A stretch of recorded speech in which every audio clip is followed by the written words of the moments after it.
Hello guys, welcome to my new blog. So guys, आज हम लोग वर पूजा की तैयारी कर रहे हैं।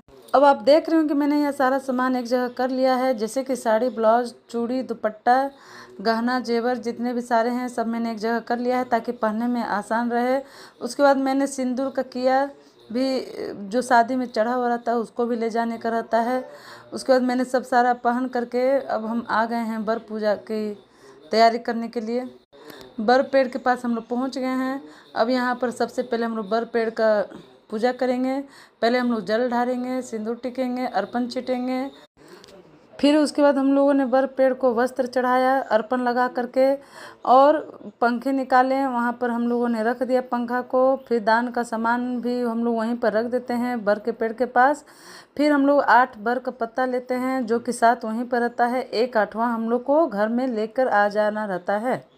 फिर सब बर के पत्ते में हम लोगों ने जल चढ़ाए, सिंदूर लगाएं। पंखे में भी हम लोगों ने जल चढ़ाया, सिंदूर लगाया, और सब में हम लोग अर्पण भी लगाएं। उसके बाद हम लोगों ने अपना अपना सिंदूर का किया खोल दिए। सिंदूर का किया खोलने के बाद उसका भी पूजा कर लिया जाता है।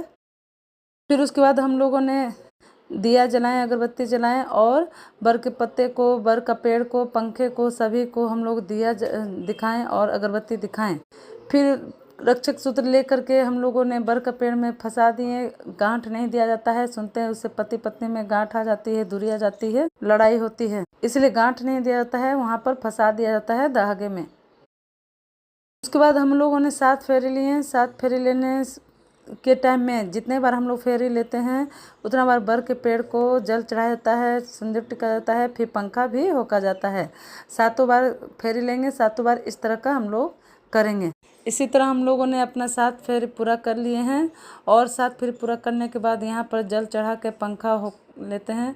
और उसके बाद हम लोगों ने, कहा जाता है कि बर पेड़ से गला मिलने से अपने पति में हमेशा मेल मिलाप रहता है।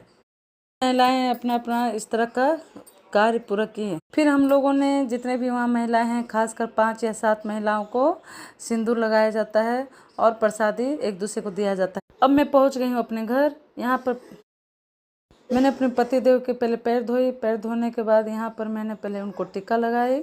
टीका लगाने के बाद फिर उनको मैंने पत्ता से होका, फिर पंखा से होका। उसके बाद फिर मैंने उनको अक्षत छीटी। अक्षत छीटने के बाद प्रसादी खिलाई। फिर उनको मैंने दिया दिखाई। दिया दिखाने के बाद उनको हमने फिर से पंखा होका। अब मेरे पतिदेव ने मुझे पानी पिलाया, व्रत तोड़वाया। उसके बाद फिर मुझे प्रसादी खिलाए, मैंने उनको प्रणाम किया। सो गाइस, आप लोग बताइएगा कि मेरा वीडियो कैसा लगा कमेंट में।